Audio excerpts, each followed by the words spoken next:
Hey everybody, welcome back to my channel. So today I am going to discuss two important articles from the Hindu newspaper.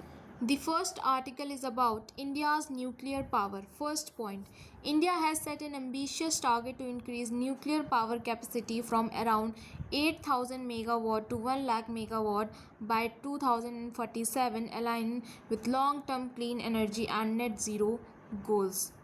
India ने एक बहुत बड़ा ambitious goal set किया है अभी लगभग, जिसमें 8,000 मेगावाट न्यूक्लियर कैपेसिटी है और इसे 2047 तक 1 लाख मेगावाट तक ले जाना है।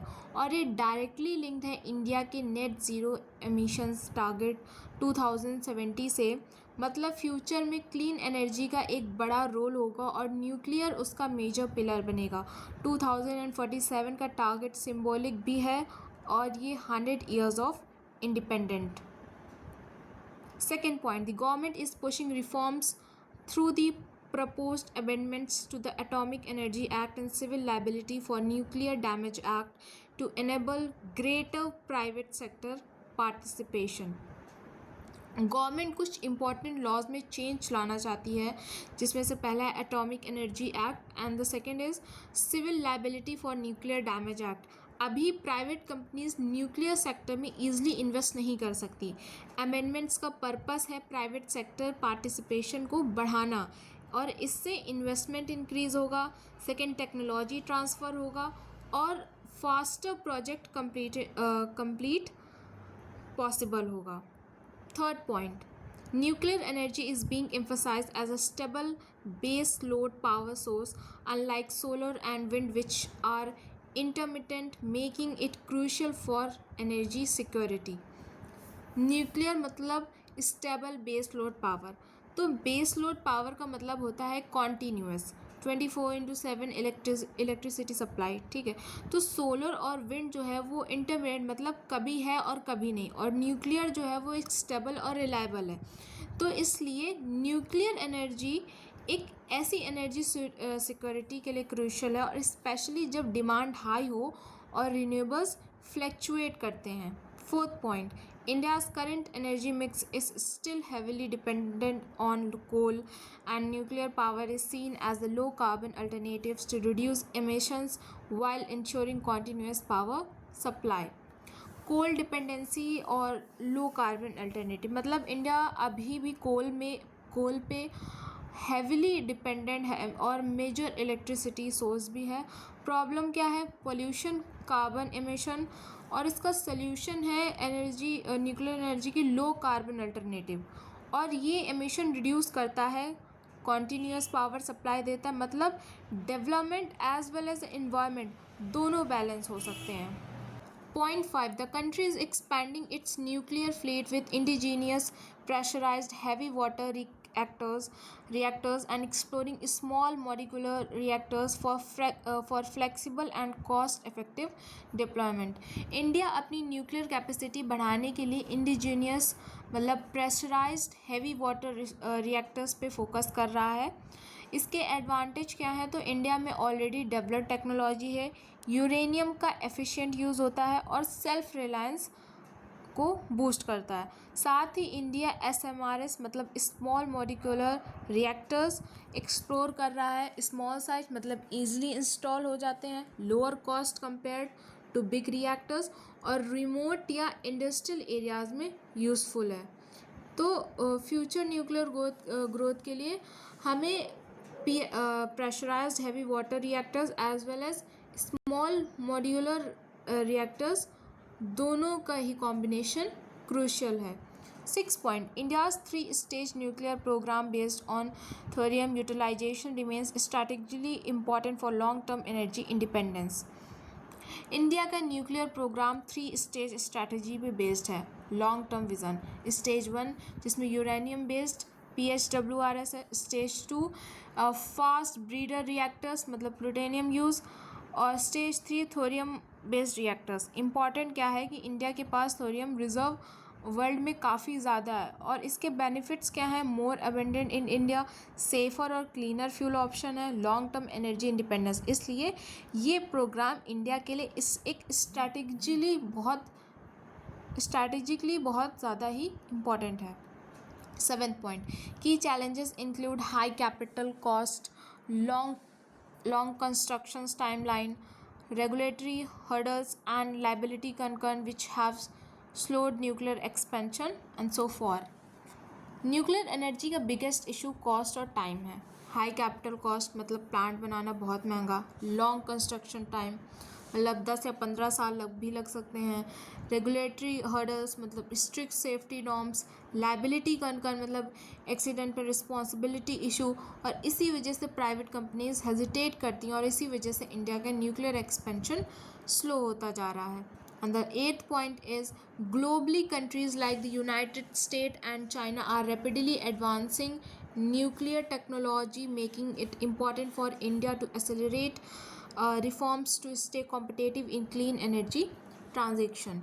दुनिया के मेजर प्लेयर्स जैसे यूनाइटेड स्टेट हो गया, चाइना हो गया, रैपिडली न्यूक्लियर टेक्नोलॉजी में इन्वेस्ट कर रहे हैं। एडवांस रिएक्टर्स, एसएमआरस, फास्ट डिप्लॉयमेंट, और इसका मतलब है कि इंडिया को भी फास्ट रिफॉर्म और इनोवेशन करना पड़ेगा, नहीं तो क्लीन एनर्जी रेस में ये पीछे रह सकता है।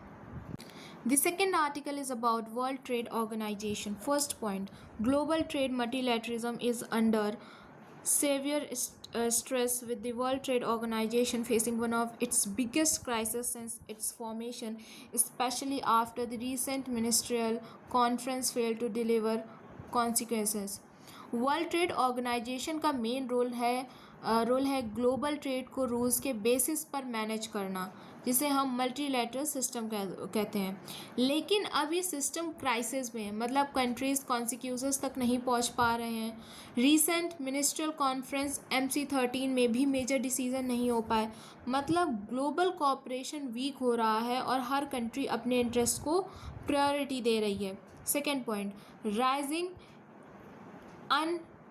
unilateral action by major powers like the United States are weakening core World Trade Organization principles such as most favored nation and rules-based trade order. बड़ी कंट्रीज़ जैसे यूनाइटेड स्टेट्स हो गए अब यूनिलैटरल डिसीज़न ले रहे हैं, मतलब अपने रूल्स बना रहे हैं। इससे वर्ल्ड ट्रेड ऑर्गेनाइजेशन के कोर प्रिंसिपल वीक हो रहे हैं। मोस्ट फेवर्ड नेशंस, जो सबको इक्वल ट्रीटमेंट मिलना चाहिए, रूल बेस्ड सिस्टम मतलब सब एक ही रूल फॉलो करें, लेकिन जो रियलिटी है वो ट्रेड वॉर्स जैसे USA वर्सेस चाइना हो गई, टैरिफ और सेंसेशंस इंक्रीज, जिसका जो रिज़ल्ट निकलता है वो ग्लोबल ट्रेड सिस्टम जो होता है वो फ्रेगमेंटेड हो रहा है। Third point, the World Trade Organization dispute settlement mechanism, especially the appellate body, remains dysfunctional, reducing trust in global trade governance. World trade organisation एक इम्पॉर्टेंट फीचर है डिस्प्यूट सेटलमेंट मैकेनिज्म, लेकिन इसका जो टॉप कोर्ट है मतलब एपेलिएट body अभी properly काम नहीं कर रहा है। इसका रीज़न क्या है? जजेस अपॉइंट नहीं हो पा रहे हैं, मेनली जो USA का ओपोजिशन है, और इसका इम्पैक्ट ये पड़ रहा है कि कंट्रीज़ के बीच डिस्प्यूट सॉल्व नहीं हो पा रहे हैं और जो ट्रस्ट है वर्ल्ड ट्रेड ऑर्गेनाइजेशन सिस्टम में वो डिक्रीज़ हो रहा है। Fourth point, failure to extended the moratorium on custom duties on e-commerce at MC13 creates uncertainty and may lead countries to impose tariff on digital trade. World trade organisation में एक agreement था जिसमें e-commerce पे customs duty नहीं लगेगी, लेकिन जो MC13 में इसको एक्सटेंड नहीं किया गया है। और प्रॉब्लम क्या है कि अब कंट्रीज़ डिजिटल प्रोडक्ट पे टैक्स लगा सकती है, ग्लोबल डिजिटल ट्रेड में अनसर्टेनिटी बढ़ जाएगी। ठीक है, और इंडिया का पर्सपेक्टिव क्या है कि इंडिया कभी कभी मॉरेटोरियम अपोज करता है क्योंकि डेवलपिंग कंट्रीज़ को रेवेन्यू लॉस होता है। Point 5, the emergence of plurilateral agreement among select countries risk fragmenting the World Trade Organization system and excluding developing nations from decision making. Plurilateral agreement का मतलब होता है कुछ सेलेक्टेड कंट्रीज़ के बीच agreement जो सब वर्ल्ड ट्रेड ऑर्गेनाइजेशन के members नहीं हैं। प्रॉब्लम क्या है कि वर्ल्ड ट्रेड ऑर्गेनाइजेशन का बेस है मल्टीलैटरिज्म, मतलब सबके लिए सेम रूल्स, लेकिन प्लूरिलैटरल डील सिस्टम को फ्रेगमेंट कर देते हैं, ठीक है। और इसका इम्पैक्ट क्या पड़ता है कि जो डेवलपिंग कंट्रीज़ हैं जैसे इंडिया हो गई, वो साइडलाइन हो सकती है। डिसीजन मेकिंग पावर जो है वो कुछ पावरफुल कंट्री के पास चली जाती है। और एज अ कंक्लूज़न देखें तो जो इंक्लूसिव ग्लोबल ट्रेड है वो एक एक्सक्लूसिव ग्रुपिज्म में कन्वर्ट हो रहा है। 6 point, the proposed investment facilitation for development agreement failed to gain consequences, with countries like India opposing it due to concern over sovereignty and lack of legal safeguards. Investment facilitation for development agreement का M था कि investment rule simplify करना, global investment flow बढ़ाना, लेकिन India ने oppose किया है इसका। और इसका रीज़न है कि सॉवरेनिटी कंसर्न, मतलब पॉलिसी फ्रीडम रिस्ट्रिक्ट हो सकती है, लीगल सेफगार्ड्स क्लियर नहीं है, और इंडिया का जो स्टैंड है वो WTO का फोकस होना चाहिए ट्रेड पे, इन्वेस्टमेंट पे नहीं। 7th point, developing countries fear misuse of World Trade Organization provisions like non-violation complaints under TRIPS, which could challenge their public policy measures. TRIPS मतलब intellectual property rights, which is IPR से related है। ये agreement है non violation complaint का मतलब क्या होता है कि रूल ब्रेक नहीं हुआ है, फिर भी कोई कंट्री कंप्लेन कर सकती है अगर उसको लगता है कि उसका बेनिफिट हर्ट हुआ है। मतलब डेवलपिंग कंट्री का फेयर क्या होता है, इसका मिसयूज़ हो सकता है, पब्लिक पॉलिसीज़ जैसे हेल्थ, एग्रीकल्चर चैलेंज हो सकती हैं, ठीक है। एग्जाम्पल के साथ समझे तो जेनरिक मेडिसिन पॉलिसीज़ को चैलेंज किया जा सकता है, ठीक है।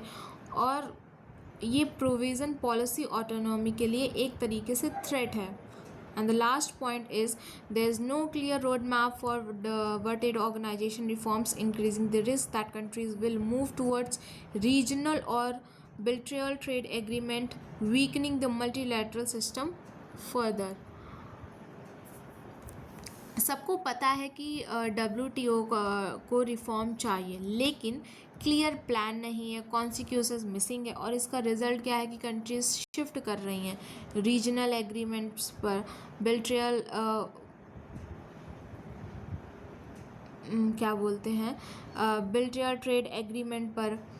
तो इसका इम्पैक्ट क्या पड़ रहा है कि जो वर्ल्ड ट्रेड ऑर्गेनाइजेशन के इम्पोर्टेंस है वो ग्रेजुअली कम हो रहा है और मल्टीलैटरल सिस्टम वीक हो रहा है।